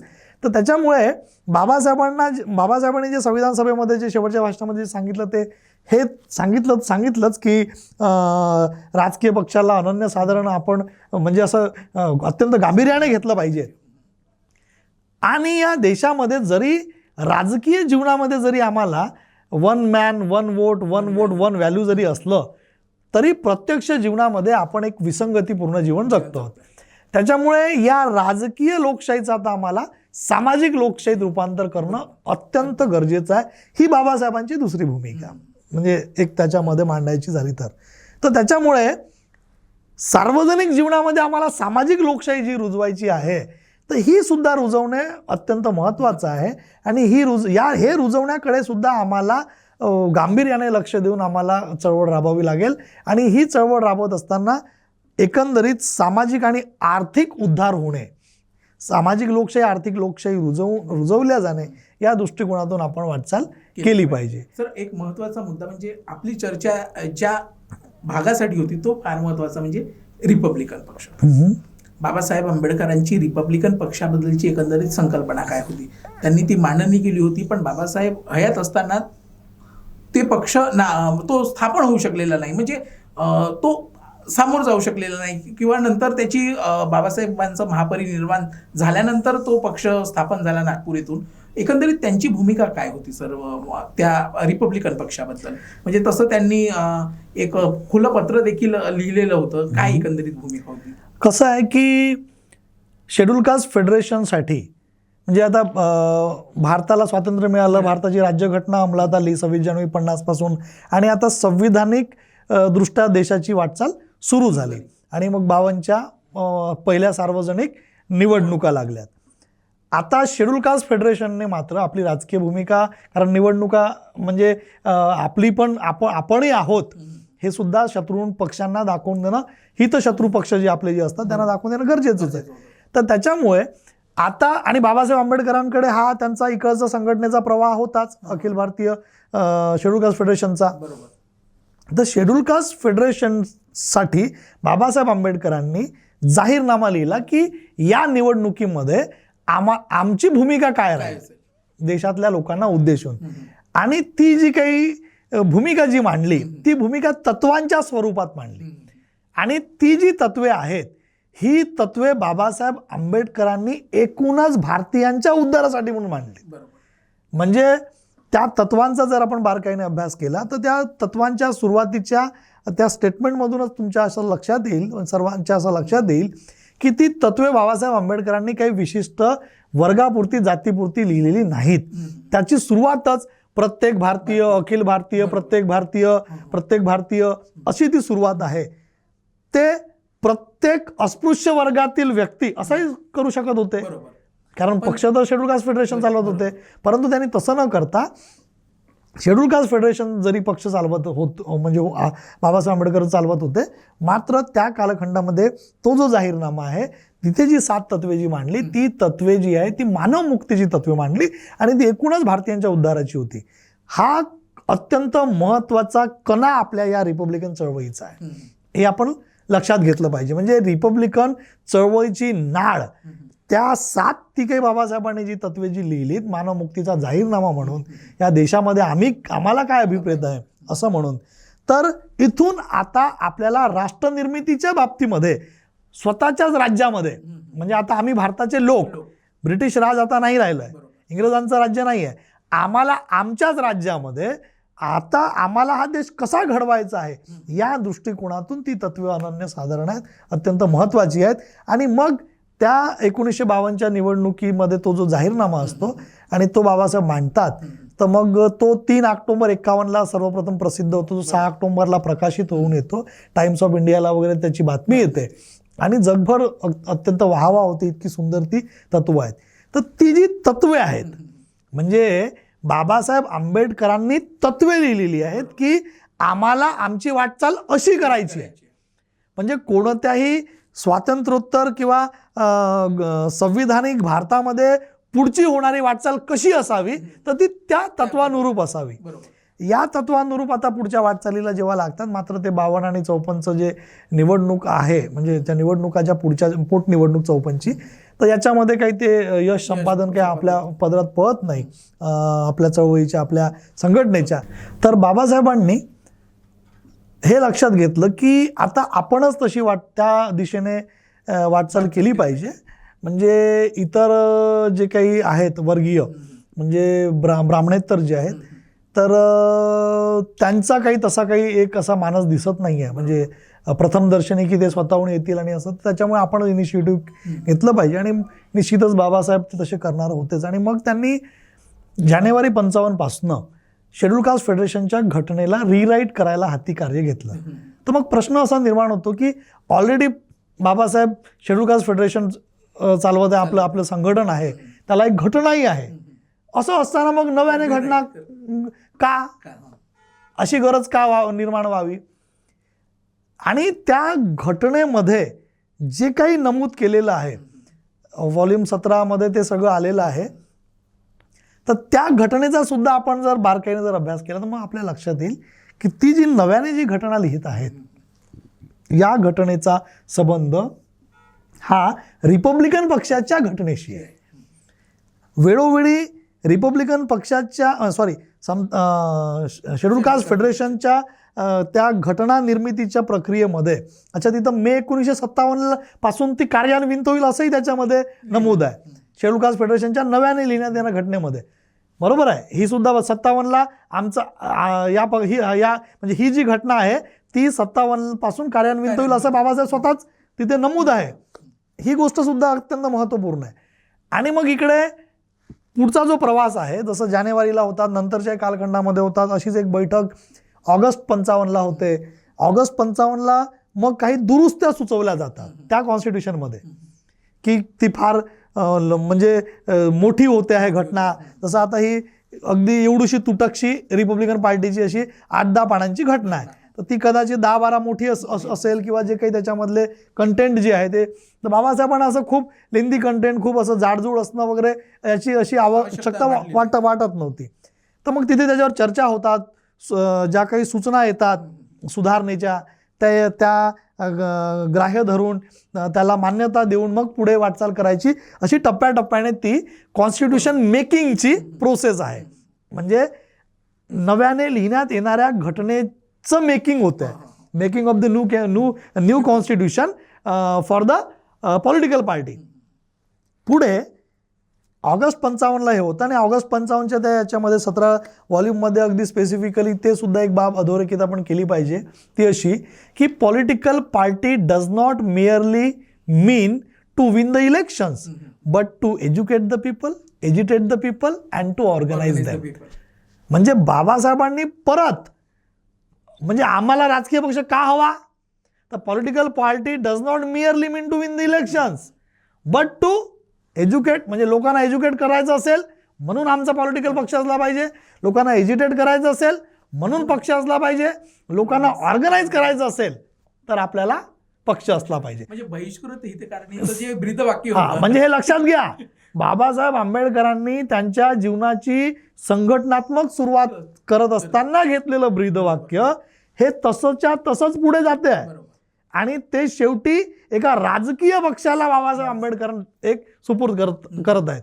म्हणजे पॉलिटिकली एकीकडून सुरू झालेला प्रवास, आता त्याच्यामध्ये मोठा विषय आला पॉलिटिकल, मी जेव्हा म्हणतोय राजकीय पूर्ण आमचं सगळं एकंदरीत जीवन, तर त्या राजकीय जीवनाची सुरुवात जी एकीकडे होते आहे, तर तेच राजकीय जीवनाचं सूत्र पुढे इकडे पक्षाला सुद्धा बाबासाहेब देत आहेत, राजकीय अँगलने त्याला जोडत आहेत. तर त्याच्यामुळे जेव्हा आम्ही म्हणतो की शिकवा, चेतवा किंवा संघटित करा, तर ते राजकीय पक्षाच्या अनुषंगाने आम्हाला वावयाचं आहे, ही बाब आपण अग्रक्रमाने लक्षात घेतली पाहिजे. आणि मग 1955ला म्हणजे ऑगस्ट 55ची ती मीटिंग होते आणि मग पुढे ऑक्टोबर 55ला 13 ऑक्टोबर 55ला नाशिकला कार्यकर्त्यांची पण बैठक होते. म्हणजे ते व्हॉल्यूम 1 मध्ये आलं, सोर्स मटेरियल व्हॉल्यूम 1 मध्ये 13 ऑक्टोबर 1955. बघा, म्हणजे धर्मांतर 14 ऑक्टोबर 56, बरोबर त्याच्या 1 वर्षा आधी 13 ऑक्टोबर 55ला बाबासाहेब आंबेडकर त्या सभेमध्ये म्हणतात की आता नवा राजकीय पक्ष निर्माण करण्याची वेळ आलेली आहे, to form a new political party. म्हणजे आता बाबासाहेब इकडे शेड्यूल कास्ट फेडरेशनची घटना लिहित आहेत, 1957 पासून तिकडे अंमलबजावणी होईल, मे 1957 पासून असंही एकीकडे सुरू आहे, त्याच्यामध्ये सुधारणाही सुरू आहेत, नव्याने जी घटना ती जाडजूड होते आहे त्याला कमी करा, छोटी करा, काय काही मुद्दे गाळा, काही मुद्दे काय टाकायचे काय नाही, ही सुद्धा एक प्रोसेस होते आहे. आणि अगदीच पुढच्या ऑगस्ट, सप्टेंबर, ऑक्टोबर 1 महिना गेल्याबरोबर त्यानंतरच्याच महिन्यामध्ये ऑक्टोबरमध्ये म्हणतात की आता नवा राजकीय पक्ष आता काळ. मग त्याच प्रसंगी मग या पक्षाचं काय होईल, शेड्यूल कास्ट फेडरेशनचं, तर तिथेच ते हेही नमूद करत आहेत की अस्पृश्यांच्या उद्धारासाठी आपल्याला हा राजकीय पक्ष सध्याचा जो आहे शेड्यूल कास्ट फेडरेशन, याला बरखास्त न करता याला सामाजिक संघटनेमध्ये रूपांतरित आपल्याला करावं लागेल. म्हणजे शेड्यूल कास्ट फेडरेशन नावाचा हा जो अस्पृश्योद्धाराची चळवळ चालवण्यासाठी जे संघटन आहे, ते या वर्गाची आता ही सामाजिक संघटन म्हणून दुसरीकडे रूपांतरित करण्याविषयी सुद्धा बाबासाहेबांनी तिथे सूचना केलेली दिसते आहे. आणि सोबतच नवा राजकीय पक्ष, कारण काय, कारण फक्त शेड्यूल कास्टच्या भरोशावर आता आपल्याला राजकारण करून राष्ट्रनिर्मिती शक्य नाही, सर्वसमावेशक भूमिका घेऊन पुढे जावं लागेल. अशा प्रसंगी बाबासाहेब आंबेडकरांनी नव्या राजकीय पक्षाविषयी तिथे आपला मुद्दा, आपली मनोभूमिका मांडली. ऑक्टोबर 55, पुढे डिसेंबर 1955ला मग बाबासाहेब आंबेडकर प्रथमतः औरंगाबादला 10 डिसेंबर 55चा जो जनताचा जो अंक आहे त्याच्यामध्ये ती बातमी आलेली आहे. तिथे ते सर्वप्रथम मग आपल्याला असं दिसून पडतं की म्हणजे भारतीय राज्यघटनेची खरीखुरी अंमलबजावणी करण्यासाठी, भारतीय राज्यघटनेच्या खऱ्याखुऱ्या अंमलबजावणीसाठी माझा पक्ष आता रिपब्लिकन पार्टी ऑफ इंडिया राहणार असून त्याची तत्वे स्वातंत्र्य, समता, बंधुभाव यावर आधारलेली राहतील. म्हणजे आता बाबासाहेब आंबेडकरांनी स्पष्ट रूपाने रिपब्लिकन पार्टी ऑफ इंडिया हा माझा पक्ष आता राहील ही अधिकृत भूमिका आता तिथे जनताच्या वृत्तपत्रामध्ये ते अगदी नमूद आहे. म्हणजे हा शब्द बाबासाहेबांनी घेतला की रिपब्लिकन पार्टी ऑफ इंडिया हा आता माझा पक्ष राहणार आहे. हा मग घटना कोणती लिहिणं सुरू आहे? घटना जी लिहिणं सुरू आहे म्हणजे याचा अर्थ एकीकडे बाबासाहेब जे आता सांगत आहेत, अजून 1 वर्ष बाकीच आहे डिसेंबर 56 यायला, बरोबर आहे, तरी बाबासाहेब आंबेडकर इकडे शेड्यूल कास्ट फेडरेशनची नव्याने घटना लिहित आहेत, त्याच्यामध्ये सूचना देत आहेत, छोटी करा, मोठी असता कामा नये, काय केलं पाहिजे काय नाही, तिथे कुठे चुका आहेत, खाडाखोडा आहे, काना मात्रापासून ते अगदी त्याची काटेकोरपणे प्रक्रिया राबवण्यात आली. म्हणजे या प्रोसेसमधून जात आहेत, रिपब्लिकन पार्टीचं नाव घेऊन स्पष्टपणे सांगत आहेत. आणि मग पुढचा जो प्रवास आहे, त्यांनी जो काही ती जी काही मांडणी केली, तर ही मग त्यांची मग ते धर्मांतराच्या बाबतीमध्ये जी काही त्यांनी भूमिका घेतली आणि मांडणी केली, म्हणजे की बा येत्या त्या बुद्ध जयंतीला मी सर्वप्रथम धर्मांतर करण्याविषयी त्यांचा जो कल होता तो बोलून दाखवला, पण ते काही होऊ शकलं नाही. तर मग त्यांनी मग ऑक्टोबरला जे बाबासाहेब आंबेडकरांनी धर्मांतर केलं आणि त्याच्या आदल्या दिवशी ते जे काही स्टेटमेंट देतात पत्रकारांना श्याम हॉटेल येथे 13 ऑक्टोबर 1956ला, ते अत्यंत महत्त्वाचं आहे. आणि तिथे ते काय म्हणतात की धर्मांतरानंतर मी शेड्यूल कास्ट फेडरेशनचा सभासद राहणार आहे. ज्यांना चालवायचं ते चालवत, तो त्यांचा प्रश्न आहे, पण मी मात्र राहणार नाही. म्हणजे शेड्यूल कास्ट फेडरेशनचा मी म्हणजे मग पुढचा प्रश्न येतो की मग शेड्यूल कास्ट फेडरेशन जर राहणार नाही मग पुढच्या वाटचालीचं काय? तर आता माझा रिपब्लिकन पार्टी ऑफ इंडिया हा पक्ष राहणार आहे. हे अगदी बाबासाहेब आंबेडकर अगदी स्पष्ट भूमिका करतात आणि स्वतःच म्हणतात की मी त्या पक्षाची घटनाही लिहिलेली आहे. मग बाबासाहेब आंबेडकरांनी घटनाही लिहिलेली आहे. मग घटना लिहित असताना बाबासाहेब तिकडे ते धर्मांतराच्या म्हणजे त्या घटनेमध्ये उल्लेखही करतात की 57 पासून त्याची अंमलबजावणी होईल. शेड्यूल कास्ट फेडरेशनसाठी जे नव्याने घटना लिहित आहेत 57 मे पासून ते अंमलबजावणीचं लिहित आहेत. मग इकडे ते सांगत आहेत की आता माझा नवा पक्ष आहे, म्हणजे आणि मी घटनाही लिहिली आहे. हे म्हणजे बाबासाहेबांची वाटचाल कोणती आहे? म्हणजे मुद्दा असा आहे की बाबासाहेब कोणतंही कार्य करत असताना त्याचं आधी प्रारूप तयार करायचं एकंदरीतपणे. आता फक्त टायटल तेवढा विषय होता ना, तर शीर्षक बदलवणे हा काय मुद्दा बाबासाहेब आंबेडकरांना असा काही फार म्हणजे खूप मोठा विषय म्हणता येईल का? जसं आता आपण बुद्ध आणि त्याचा धम्म याच्याविषयी जर आपण बोलायचं जर घेतलं तर पहिलेचं जे टायटल होतं ते दी गॉस्पेल ऑफ बुद्धा होतं, बरोबर आहे की नाही? तर आता आम्ही नाही त्याला आम्ही गॉस्पेल ऑफ बुद्धाच ग्राह्य धरू. मुद्दा कसा आहे की it's a matter of a title only, पण त्यामधली जी तत्व विचार आहेत ती मात्र जशी आहे तशी आहेत ना, फक्त टायटल बदललं, फक्त तो शीर्षकात. म्हणजे बाबासाहेब आंबेडकरांनी आता तो सगळा एक प्रबंध लिहिला, एक घटना पूर्ण लिहून घेतली आणि फक्त शीर्षक तेवढं. तर हा म्हणजे बाबासाहेब आंबेडकरांसाठी आता फार मोठा विषय राहणार होता का की नाही? अच्छा, बाबासाहेब तिथे खोटं बोलणार का की मी घटना ते स्वतःच सांगत आहेत, म्हणजे की मी त्याची घटनाही लिहिलेली आहे. म्हणजे जेणेकरून लोकांमध्ये हा विचार बाबासाहेब आंबेडकरांनी अगदी रुजवून टाकला, सांगून दिला, लोकांमध्ये तो एक जाहीर केला. आता बाबासाहेब आंबेडकरांनी ज्या अर्थी या सगळ्या बाबी मांडल्यात आणि धर्मांतराच्या 15 दिवसापूर्वीच 30 सप्टेंबर 56ला अखिल भारतीय जे काही आपलं शेड्यूल कास्ट फेडरेशन जे होतं त्याच्या कार्यकारिणीची बैठक घेतली रीतसरपणे दिल्लीला राहत्या घरी 26 अलीपूर रोड दिल्ली येथे. आणि तिथे रीतसर शेड्यूल कास्ट फेडरेशन बरखास्त करण्याचा त्यांनी तो ठराव पारित केला. म्हणजे बाबासाहेब आंबेडकरांनी जेव्हा ठराव पारित केला, आता तो विषय संपुष्टात आला आहे, त्याच्यानंतर त्या विषयावर आता बाबासाहेब हात घालतील किंवा बोलतील का? मग आता बाबासाहेब आंबेडकरांनी ठराव पारित केला शेड्यूल कास्ट फेडरेशन बरखास्त करण्याचा, तर ती जी नव्याने जी घटना लिहिलेली आहे तर त्याचं काय करणार? म्हणजे एवढे श्रम घेतलेत, ऑगस्ट महिन्यापर्यंत श्रम घेत आहेत, सूचना देत आहेत, त्याच्यामध्ये कुठे म्हणजे कुठे सुधारणा करायच्या आहेत, कुठे बदल करायचे आहेत, आपल्या कार्यकारिणीमध्ये लोकांना सांगत आहेत, नव्या पक्षाची आता भूमिका मांडत आहेत, तिथे नव्या पक्षाचं नाव घेत आहेत. तर एवढे जे श्रम घेत आहेत ते बाबासाहेब हे उगाच घेतील का? ते फक्त शीर्षक त्याचं जे आहे त्या शीर्षकाला धरून लोकांमध्ये जे संभ्रम आहेत या अनुषंगानेच आपण विचार केला पाहिजे. आणि रिपब्लिकन पार्टी ऑफ इंडियाचं जे बाबासाहेब आंबेडकरांनी दिलेलं या पक्षाची जी काही घटना आहे ती घटना आणि शेड्यूल कास्ट फेडरेशनची नव्याने लिहिलेली घटना यांच्या तपासण्या केल्या पाहिजे. बाबासाहेब आंबेडकर त्यांच्या एका भाषणामध्ये म्हणतात की ज्योतिबांचा आता मीच काय तो एकमेव अनुयायी या देशामध्ये शिल्लक आहे.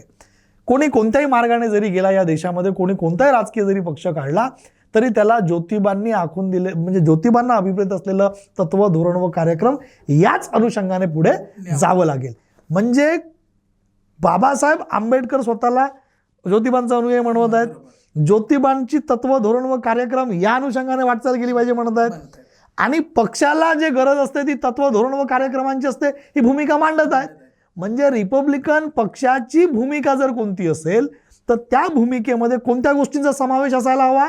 तत्वांचा, धोरणांचा आणि कार्यक्रमांचा.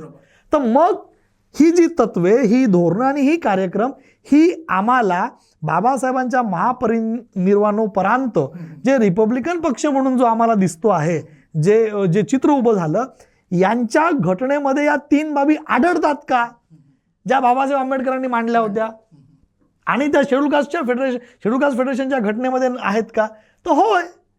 म्हणजे बाबासाहेब आंबेडकरांनी जी तत्व, धोरण व कार्यक्रम जी मांडणी केली त्यांची, तीच मांडणी तिथे रिपब्लिकन पक्षाच्या याच्यामध्ये आहे. आणि बाबासाहेबांनी तर स्वतःच सूचना केलेल्या होत्या की जिथे कुठे म्हणजे बदल करावयाचा आहे, म्हणजे छोट्या मोठ्या ज्या काही सुधारणा आहेत त्यात करून याला जाडजूड न करता कमीत कमी पृष्ठांची ही आपली घटना असली पाहिजे.